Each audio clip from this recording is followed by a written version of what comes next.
वही घड़ी बाकी के दिन बाद કે એકવાર એવું થઈ જાય. ગુરુજી હંમેશા વાત કરતા હતા કે કદાચ તમે વ્યાખ્યાન ઘણાના સાંભળ્યા હોય, અમે પણ ઘણાના સાંભળ્યા હતા, પણ જો તમે 2 વર્ષ ગીતા સાંભળો મારી પાસે તો હું તમને મજબૂર કરી દઉં કે તમને ઘરે તમે ચેનથી ન બેસી શકો.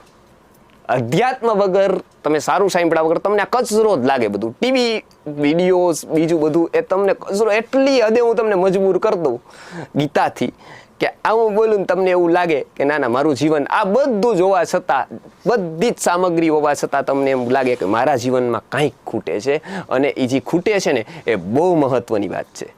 અમે મેળવું ને એને બધું જ કદાચ આપી દઉં ને તો એ જે મારા જીવનમાં ખૂટે છે ને બહુ મોટી વાત છે. બસ માત્ર 2 વર્ષ. 2 વર્ષમાં હું એ હદે તમને પીરસું. જો તમે એ હદે ગીતાને ગ્રહણ કરો તો એવું તો તમને પ્રતીત થાય જ કે ખરેખર મારા જીવનમાં કંઈક ને કંઈક એવું ખૂટે